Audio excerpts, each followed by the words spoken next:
This is Rock and Roll English. Real people, real English. Here's your host, Martin Johnston. Hello everyone and welcome to another episode of Rock and Roll English, episode number 313, baby. And we have a very special episode today. Now, usually this would be the podcast where I have a close friend on, like Boom Boom, Corporal Coma, etc., etc. The RnR conversation, I like to call it. Now, today is a little bit different, and I emphasize the little bit there because I had some recording problems for the RnR conversation, let's say, but I did have a real RnR conversation with Gabriel from the Clark and Miller podcast. Now, it's quite rare that I talk to someone from this online world, let's say, and have a real RnR conversation. By RnR conversation, obviously I mean stupid, funny, lots of laughs. You know how it works on Rock and Roll English. But today we definitely do that and have an RnR conversation as we talk about British tabloid newspapers. Now remember, the tabloids in the UK are the, let's say, not good newspapers, not the really intelligent ones, let's say, where they write about real like political issues and things like this. That's probably not the best description, but yeah, I'm sure you know that word anyway. But more importantly, we talk about some of the hilarious stories you find in these papers and also the language they use. So lots to learn, lots of laughs, and also very useful to understand these tabloid newspapers, especially if you live in the UK. So we will jump into the conversation now. We did lose connection in the middle of this podcast around the 20-minute mark. You probably won't even notice. There's just a moment where I'm talking for a really long time and laughing at my own jokes, but that kind of happens a lot. Anyway, just one more thing. Remember, if you have any difficulty understanding the conversation, don't forget to check out my online course, Jungle Listening, the only course on the market which actually teaches you how to listen and how to understand fast-spoken English instead of just listen and hopefully you will understand. So the link to that is in the podcast you are listening to right now. The price is also going up this week, so make sure you check it out. Anyway, I will talk to you very quickly at the end because this is a longer podcast than usual. So enjoy the conversation. I will talk to you again at the end. Happy listening. So hello, Gabriel, and welcome to Rock and Roll English. Hello, Martin. How are you doing? Very well, thanks. Finally, you are here on the podcast. So for people that don't know, I was on Gabriel's podcast probably a couple of years ago now, something like that. Man, that was really quite a while ago. Yeah, it was about a couple of years ago. Yeah, and then I said, okay, we'll record one for me for Rock and Roll English. And then 2 years passed, and then I contacted you and said, hey, Gabriel, are you still up for doing that podcast? But here we are, finally. It takes time. These things take time. I actually wrote to someone in 2017 and she responded to me last week about coming on the podcast. So, yeah. So this is nothing, okay. Gabriel, this 2 years. That's cool.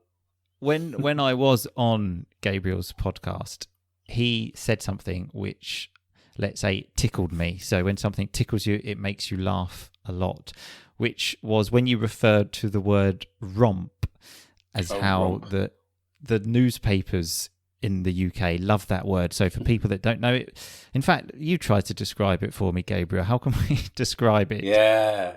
Okay, cool. Yeah. So like romp is such a tabloid, like an English tabloid newspaper term. It's definitely got a sort of sexual overtone, I suppose. People who are having some sort of like sexual fling, but they're not supposed to. I guess it's illicit, right? I hadn't really thought about that actually. Yeah, because you wouldn't get a married couple having like romping, would you? No, that just sounds weird, right? Yeah, I hadn't thought about that part. The not supposed to. Yeah. Yeah, there's a sort of element of judgment going on. These people are romping. How dare they?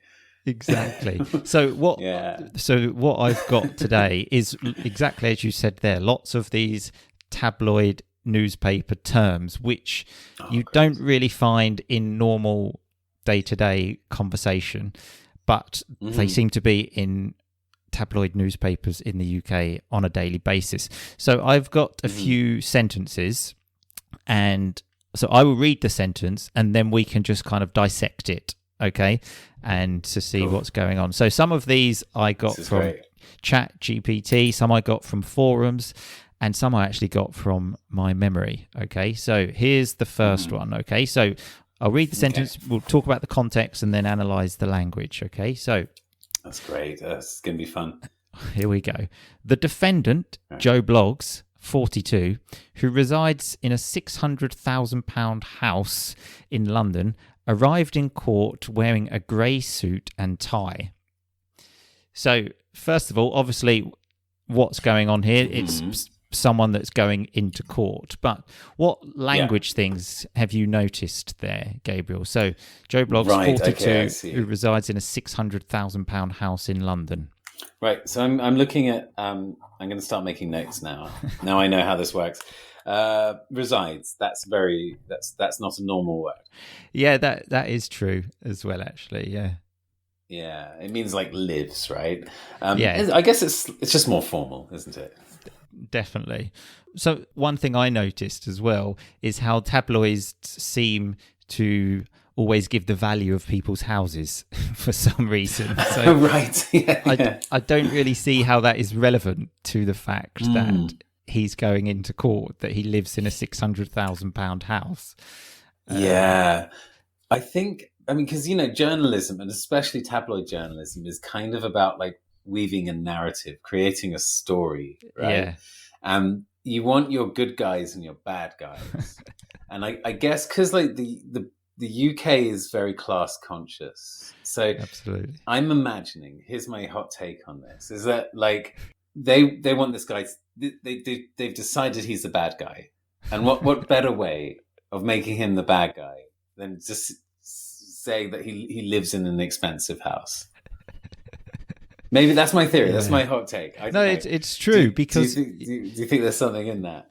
Mm-hmm. You're much more intelligent than me noticing these things, because I hadn't really noticed that. But yeah, again, you wouldn't find that sentence of like he lives in a £150,000 house, would you? Because it has to be an expensive house, because that makes us hate this person more. Yeah, right. It's placing him in the villain role. Yeah, right? The bad rich guy, the Mr. Burns character. Absolutely. Was the story like was he kind of the bad guy in this story? So this is just something I've taken from a blog, because also the name Joe Bloggs, I'm sure you've heard that name before, which in the UK, if you just have to give a random name of a person, it always seems to be Joe Bloggs. And also that he arrived in court wearing a grey suit and tie. Yeah. Like, I mean, that's very normal clothes to wear to court. Like you're wearing a suit and a tie. But again, they say that. It reminded me as well, actually, of something else that I see. When there is an important court case, I assume that obviously photographers are not allowed in. So you get someone that's done a drawing of the person in court, don't you? Of like, I don't know, this famous person in court, and someone's done literally a hand drawing of this person. Yeah. It's strange, isn't it? I remember that from like when I was a kid, and I was like, when you're watching the news and they're showing all these pictures, but it's all very serious, but it's all like kids' pictures. It's not kids, but they're like just art drawings. I agree. And you kind of look at it and you think, I think that does kind of look like Michael Jackson, but if I look closely, it does kind of look like him. But that's another strange one. That's weird, isn't it? Yeah. It's a very strange thing that happens. But okay, so the next one. Okay. So it begins, so a source close to the family said a secret love child has emerged, casting doubt on the politician's integrity. So what things can you take from this? Okay. My first thing is, actually, I won't say, but very close to the beginning of the sentence, a source close to the family. What does that tell you? Okay, yeah. So a source close to the family. I mean, journalists have sources, right? This is where they get their information from. Yeah. That's a source. A source close to the family. I mean, you know, you can speculate. Is that a neighbor? Is that another family member?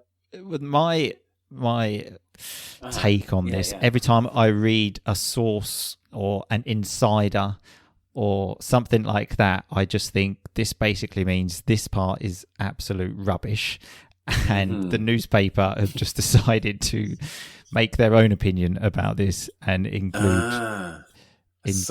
I suppose, yeah, because if you're a journalist and you couldn't get any proper story out of it, and you wanted to make something up, you could just say that, because journalists don't have to reveal their sources. That's exactly. So they can just make up a source. Yeah, I see what you're saying. Yeah.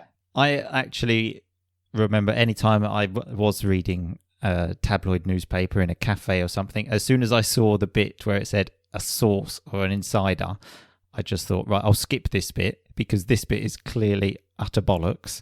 And then I will go to the other bit. Because like you said, if it's a real person, then and this person says this, then that's much more credible. But if someone just says to me, oh, someone told me, I'm immediately thinking, is this true?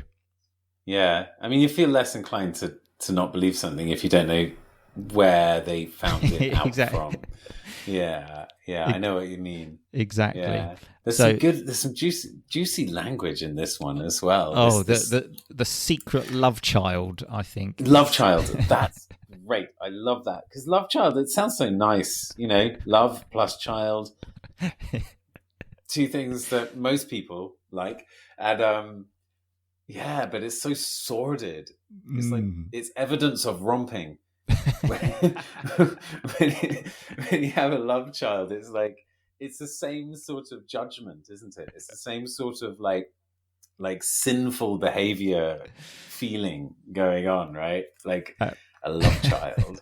Absolutely. An illegitimate child, isn't it? A love child is for lack of a better term, actually there are better terms, but I'm going to use this one anyway. It's a bastard, right? It's a it is a literal bastard. It's literally what it means. Yeah. That's right. Yeah. Am I getting that right? No, that is right. Yeah, it's very rare you hear the word bastard in that like its original context, let's say, original meaning. Yes. But yeah, that is, it's, I think, like the word bitch, isn't it? Of like female dog. Female dog. Yeah, again, that word is not really used that much too. I suppose so. And I guess, you know, getting geeky about it, there's a point when people start using a word in a different way for so long that the original meaning is no longer its meaning. Yeah, no. It gets robbed in a way, I suppose.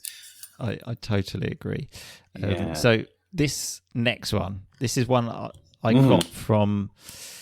I kind of put this together because I remember reading this a few years ago, actually, but there are a few really nice words in this one. So this was talking about when Facebook changed its design, okay? And the sentence is, one outraged Facebook user slammed the new design of the website, saying, quote, it just doesn't make sense. So... what do you think about this one? Okay, some good stuff here. Slammed. Slammed is great. So good. Yeah, that's a good term. You see it outside the papers a bit, right? Like, some people. Do you hear that elsewhere? I would hear that, like he slammed the book on the table. But in this, for the listeners that maybe have difficulty understanding this, because newspaper language is very difficult, isn't it? With all of these crazy adjectives and lots of other crazy language. So it like slammed, he's not happy with it, let's say, because that's it. People are never just unhappy or annoyed. They are like it says here, outraged, and they slam things. Mm-hmm. And in this forum that I was reading, so it's another meaning of slam is to slam someone. They said it sounds a bit like the WWF, like wrestling, where you see people get slammed. Yeah, like a pile driver sort of wrestling move, slamming them into the ground. I guess that's it, right? That's how we got this. Is it an idiom or a metaphor? Using slam like this to criticize, I suppose, harshly criticize. That's a perfect way to describe it. You will often see it in politics as well, because they don't like disagree with new policies. They slam the new policies, which is absolutely lovely language.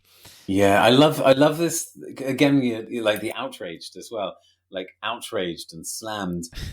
These are like really powerful words. They're really they have a lot of like impact to them. No, 100%.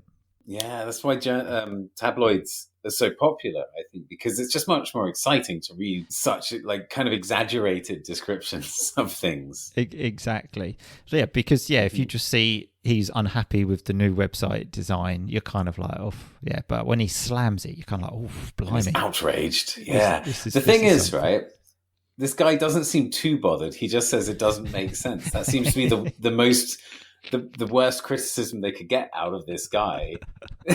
So it's not really slamming it. But that's why reading the tabloids is fun, right? Because you have this bombastic language, and then you have this real like kind of like mild sort of reality that you see through it sometimes, and it's kind of funny. It doesn't make sense. Oh yeah, what a slamming. Doesn't make sense. Take that, Facebook.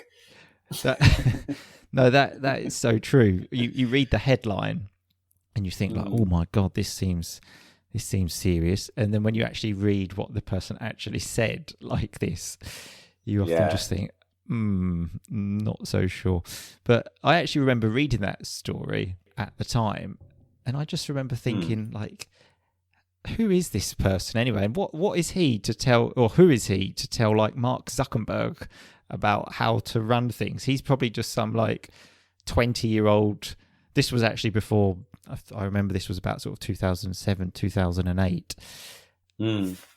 So you go on the computer, open Facebook, the designs change. And where have they found this guy anyway? Like, why is he such an expert about Facebook? Yeah, why are they asking him? Yeah. Because was this like, he was just some guy, right? Yeah. He wasn't like a graphic design expert or user interface, user experience exactly professional or anything. He was just a Joe Blogs. You could say. Exactly. A Joe Blogs, a Facebook user, because that's the other thing. They give these kind of descriptive words, don't they? And he's just a simple Facebook user, like millions of other people around the world. Literally billions of people. Yeah. I think now. Yeah. That was cool. I love. It's really cool. Like the newspapers and the exaggerated language. Yeah, in fact, this next one, this is very exaggerated. Cool. So this one I got from Chat GPT, and they generated, and this is something I can perfectly imagine seeing in the newspaper. So I'll read the headline and the little bit of the story. Sizzling supermodel Gigi's beach vacation photos break the internet. One onlooker said the D-cup actress was having a whale of a time on the boat, and that he had the breast view. Now, there's lots. Oh my God. There's so much to unpack here, which is probably another good pun for that article. Can we go from the beginning? Can we go piece by piece? This is brilliant. So, I think even the first word. So, sizzling supermodel. Alliteration. Yeah. Straight away. Exactly. And just that sizzling, you just think, wow. Like, obviously, something sizzles. Like, if you put, like, meat on a barbecue, like, you have that, like, sizzle. And so that's what, obviously, this supermodel Gigi, her beach vacation photos break the internet as well. Break the internet. I love that phrase. Yeah, because that's used a lot, right? That's like, it is. Yeah, like when this is of early meme culture. This phrase came out, right? Like when, sort of, what would it be? What used to break the internet? Like some sort of Photoshop job that made somebody look terrible or something stupid like that. And then or some sort of really sick burn when somebody slammed somebody really effectively and it broke the internet. Or an album gets released and everyone downloads it and it breaks the internet. It's just, has the internet ever actually been broken? The internet is broken now. Yeah, it's definitely metaphorical, right? It's completely an idiom. Yeah. It's good though. It does the job, right? It's an effective idiom. That headline, Sizzling supermodel Gigi's beach vacation photos break the internet. I want to see these photos. Like, that's making me want to see these photos of supermodel Gigi. Really well written headline. Yeah. And the rhythm as well, like dun dun dun dun dun dun dun dun dun dun dun dun dun. It's got this sort of like, it's just throwing stuff at you like constantly. Absolutely. What's the next part of that? And so, it's just so good. We've then got the one onlooker again. So someone there. So this part is absolutely hilarious. Said the D cup actress. So describing someone by her bra size is just like, that is just so obscene, isn't it? I mean, like I said, this come from Chat GPT, but that is something that I can perfectly imagine in a tabloid newspaper. Easily. Yeah. That's exactly the sort of stuff they do. Good job, Chat, there. I like the word onlooker, just to get away from the interesting bit briefly, just because onlooker and passerby, these are kind of interesting words that have the same sort of feeling to them, don't they? Yeah. Onlooker, passerby. But referring to someone by their bra size is quite something. Yeah, exactly. And these onlookers, and when someone has, especially I know the tabloids love this, of a good-looking woman, famous woman, on holiday at the beach, that is like a massive story, isn't it? So basically it's just someone staring at this person at the beach, and like all other people at the beach, she's probably wearing a bikini. But that seems to be a massive news story. Well, I mean, it's all in the writing, isn't it? If you just written "man stares at woman in bikini," I don't think so many people would have read it. But that's essentially the story, isn't it? Yeah, exactly. We said the D-cup actress was having a whale of a time on the boat. So nice, they're having a great time. And that he had the breast view. Now, these onlookers as well just seem to have the ability of making these puns. So these obviously jokes with a play on word. And again, they're not describing this person, they're just saying one onlooker. Did the onlooker really exist, or was there just a photographer from the newspaper taking pictures of the D-cup actress? We don't know. Because, like you said, that story is man stares at woman in bikini, really, isn't it? So here's another one which I think is brilliant. The steamy love triangle between the characters keeps viewers hooked on the TV drama. Now, what do you like about that? The steamy love triangle between the characters keeps the viewers hooked on the TV drama. Nice. What do you think? Well, steamy, love triangle, hooked. These are the powerful words, right? Steamy is like sizzling, isn't it? We got steamy, we got sizzling, we got heat and cooking metaphors for sort of, I don't know, what is this sort of sexy vibes? That's the technical term. Sexy vibes. Yeah, like all of this sexy language, like you said, is so. Like you said, steamy, and all of the rest of them immediately make you think, oh, and the love triangle as well. Love triangle's great, yeah. Because obviously for people that don't know, that normally, I'm not saying always, but a relationship has two people. So if there are three, there's one person that shouldn't be there. So something's happening in this relationship that shouldn't be happening. Three-way, and it's usually sort of something not cool, right? It's unstable. a love triangle. Oh isn't yeah, it? yeah, exactly. You can't maintain a love triangle for very long. I heard a really cool phrase recently. It's very recent. Have you heard this one? A thruple. A thruple? No, tell me, what is It's it? like a couple, but it's three. Right. Okay. For me, this So- is different from a love triangle, because a love triangle, I feel, is like illicit. People are hiding things from each other. It's all a bit of course. sordid. It's rompy, more romping. But I think a thruple, it feels very like Zoomery, if you know what I mean. So that's a new term for people that are in like a three-way relationship, right? Yes, but this is all very consensual. It's all very in the open. Right. They're very honest with each other. It's just like everyone knows the deal and everyone's cool with it. Right. Okay.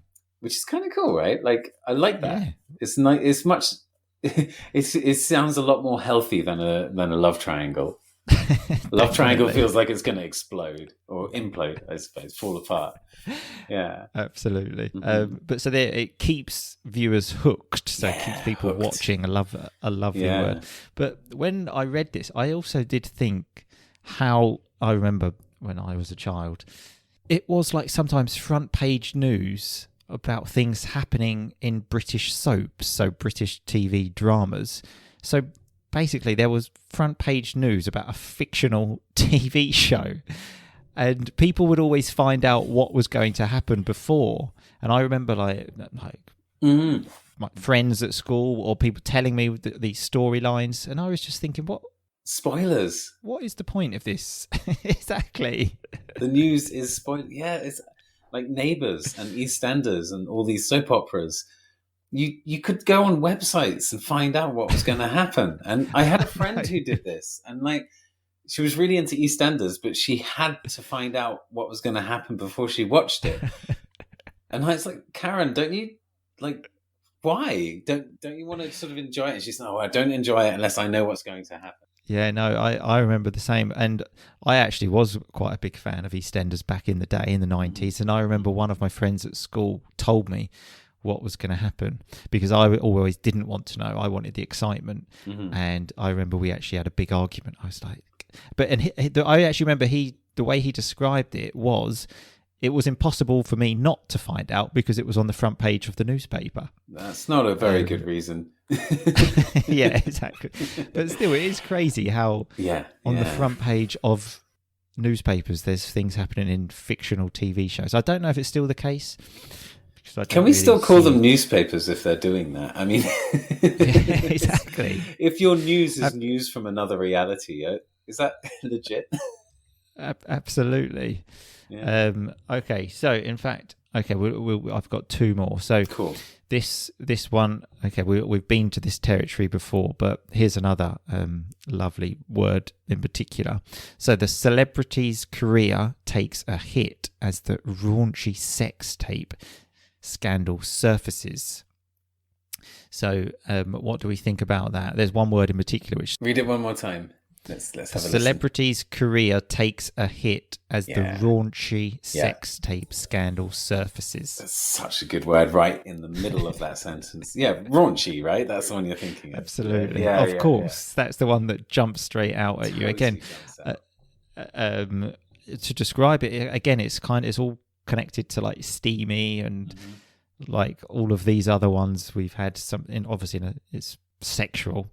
Yes. But this raunchy sex tape, there have been lots of them, the sex tapes, over the years, haven't they? It's funny that they're still called sex tapes, right? Because there's no there's no tape in them anymore. But yeah, totally. Yeah, definitely. We need to change the terminology there. Yeah. But again, amazing because I don't see so many tabloids these days, but I don't know if that happens so frequently. But yeah, certainly sort of turn of the millennium where like webcams started. It was really a thing, wasn't it? Yeah. Yeah. Well, the thing is, I always just thought if you're famous and someone says, shall we use the webcam, just say no, because you know this is going to be in the tabloids very soon. It's not going to end well. Yeah. But I'd imagine in a way it might happen even more now, right? Because it's so much easier to... So easy to film. Phones are everywhere. And what's the deal? I never understood the sort of culture of it. What are they secretly being filmed, or have they agreed to make a tape? Like, what's the deal? Like, is it? And do you think it's also maybe just a way? Because if you somebody publishes a sex tape against your will in theory, but you've actually arranged for the whole thing to happen. I mean, it's a big it could be a really big publicity move, right? It could be. As they say, all publicity is good publicity, because that certainly, let's say, puts you on the map. And this one's actually quite connected to it's almost the same. In fact, this isn't really so much of a language thing, just the type of article you will see, which I believe is known as a kiss and tell. So, and the headline would be my night of passion with Robbie Williams, for example. So, my night of passion with insert famous name. And this one I got from a forum, and somebody said how it always has normally a girl wearing not many clothes in this newspaper article talking about her night of passion with this famous person, and then somewhere in the article it will say she is worried about what her parents may think. And then no, I just get baffled by how these things are so big. Do you know what I mean? Like, oh yeah, of course, they sell so many papers. Like, famous person like having a romantic relationship with someone, like it's not really a news story, but yet that will be like a massive 2-page spread, probably front page and at least 2 pages inside the tabloid newspaper. But I've seen that as well so many times, of worried what her parents may think. So she's telling the world, telling everyone in the country about her night of passion with someone, which generally is not something you talk to your parents about. And also then in the article wearing not many clothes. Actually, I do have just one more, actually, which again, this is something I specifically remember reading myself. I actually sent it to a friend because I thought it was so good. So this was actually talking about a footballer. Now, obviously, I think people know about like the culture of footballers and how they're supposed to be, let's say. And it said, so I remember the player as well, Vincent Kompany, said he would rather read a book in capital letters than go to the pub. I mean, it's presented as an either-or situation. One of my favourite hobbies is both go to the pub, get a drink, read a book. It's just heaven. Yeah. I just love the outrage of like, can you believe he would rather read a book? Like, is he totally mental? Who reads a book? Yeah, that's insane. Like, especially he's a footballer. Like, what is he doing reading a book? And he would rather do that than go to the pub. Like, insane. Is this person crazy? Yeah. That is just mad. Yeah, who would do that? This reminds me a lot. Did you ever get into Bill Hicks? No. Yeah, he's this American comedian from the 90s, really funny, and he's talking about how he's he's touring the Midwest in the States, and he's at like a waffle bar or something, and like he's sitting down reading a book, just eating his waffle, and then the waitress comes up to him and says like, "What are you reading for?" He's like, "Not what am I reading, but what am I reading for?" And then like big trucker comes up to him, says, "Oh, looks like we got ourselves a reader." And it's like he's like, "What's happened? Where am I? I'm just reading a book in a waffle bar." And yeah, he's sort of illustrating how some people really do think like that. That reading is just like the most strange thing that they could possibly imagine. Absolutely, and the British tabloids obviously definitely agree with you, because they do have that like capitalizing letters, don't they, a lot as well, like book. Oh my god! So the word book was capitalized in this, right? Yeah, 100%. Yeah. Can I guess which perfect? paper this I've still was? got the picture. Are we allowed to? You can have a go. Yeah. Okay, so this is going to be one of those papers that have like a red font. Those are the most caps locky tabloids, right? So there was like the Daily Star was for a while. Was that right? I don't know my tabloids, do I? But I'm going to go for the Sun. I'm going to assume it's the Sun. The Sun. It was the Sun. Yeah, of course. That's classic Sun, isn't it? Exactly. One word they didn't use in that, actually, which is another word I see used when they're talking about someone like a scientist or something. They will use the word which I only ever heard when I was a child at school, of boffin, like the boffin scientist. I missed that word. Boffin. So, do they still use that? I mean, I'm talking about years ago, the last time I read a tabloid newspaper, but I remember seeing that a lot. So a boffin would be someone like, let's say, intelligent, like studious person. When I was at school, there was the grammar school, which people have to pass an exam to go there. So generally, let's say, more intelligent people. But our school, we all thought it was hilarious to call them boffins. And I went to a Catholic school, and they used to call us Bible bashers because I remember we were just bashing each other with Bibles all day, apparently. Bible basher. Yeah, spod is another one we used.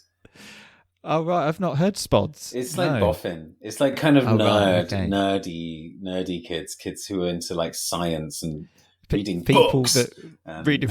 I was just about to say that that read books. Readers, yeah.